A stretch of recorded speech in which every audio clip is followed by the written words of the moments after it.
What does it take to be a Wagnerian singer? And actually, more specifically, I wonder if you could talk about what a heldentenor actually is. Sure. I guess the two things that come to mind are the length of the operas. I mean, they're Götterdämmerung's twice as long as anything that Puccini wrote. Twice as long. And there's a lot more orchestral forces involved. So just bigger band, so more noise over a longer period of time. I guess it's a question of stamina in a certain way. It's the long haul game, vocally and dramatically, over, well, for the ring cycle, over 16 some hours and some days. So it's kind of like a test match. It all comes down to that, the last couple of hours after tea before stumps on day 5. And I guess, recovery time, if you've got a couple of phrases off or a page off, how fast does your voice recover so when you come back, it's fresh? All of those things are part of the process.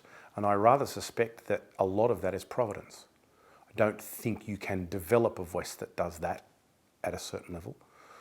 In the same way that there are athletes who will be 100-metre runners or 200-metre runners, and there will be athletes who are high jumpers, and there are athletes who are discus and shot put specialists. You can't turn a 100-metre runner into a discus thrower, nor can you go the other way around. So there's a certain amount of physiological providence involved.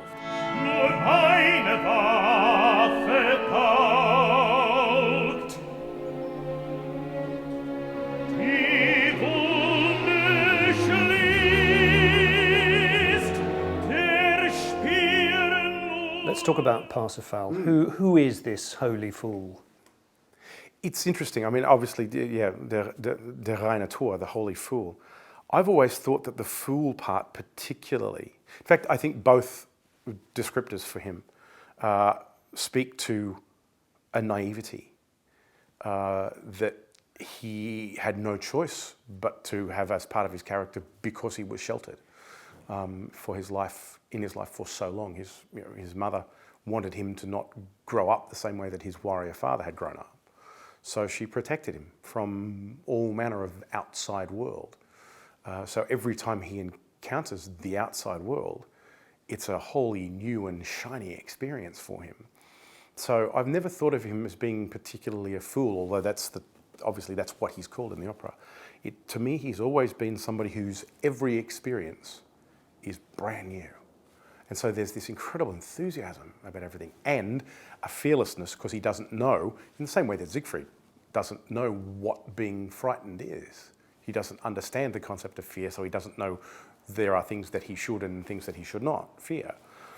And I think that's part of the challenge of making Parsifal work on stage as a performer, is being able to capture that naivety. And is that audible to you in the actual music, in the musical line? Yes, absolutely. I think the way Parsifal's first vocal entrance, it's all very bouncy and joyful and very major key and it's quite up, and he's a bit of a bouncing puppy, to be honest, like sort of bouncing around the stage a little bit. And then musically, certainly the opening of Act 3, these interesting low figures in the strings where they have these really interesting intervals. There's this incredible, like a weight is being dragged in short distances. And all of his vocal entrances in Act 3 are much lower in the voice than they were in Act 1. And they're short phrases.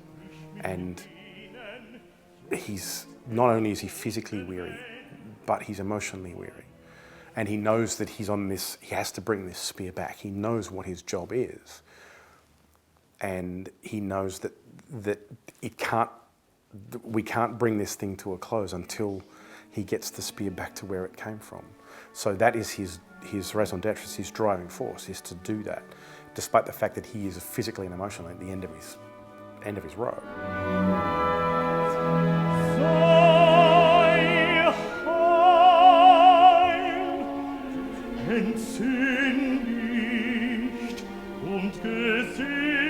Is it possible to separate the music from the ideology?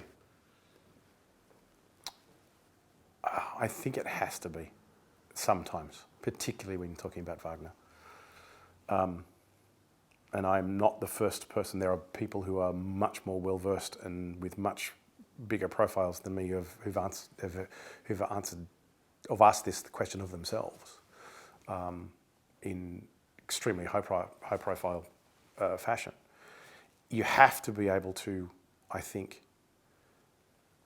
not divorce yourself from it, because you have to be aware of the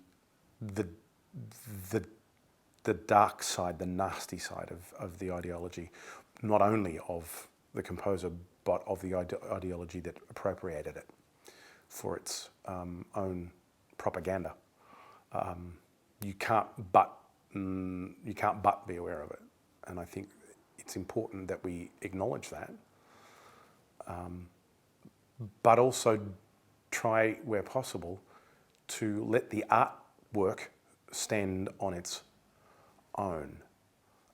Not always easy, to be fair, and I know it's something I struggle with, and it's never easily answered. But I think the artwork in and of itself, quite separate from the philosophy of the guy who wrote the words and music, you have to be able to. There's a certain amount of cognitive dissonance you just have to be able to put up with. It's incredibly interesting, musically and dramatically, to buy into the journey, and it is a journey for the singer, vocally as well as histrionically, and it's a massive challenge. But it's a challenge that I think, for those of us who have been lucky to sing this role, it's a challenge that we look forward to every time you get the opportunity, because it really is. It's musically, it's transformative. Has been, musically transformative for me, and that's true of the audience. So it's a great challenge, and it's one that you always will.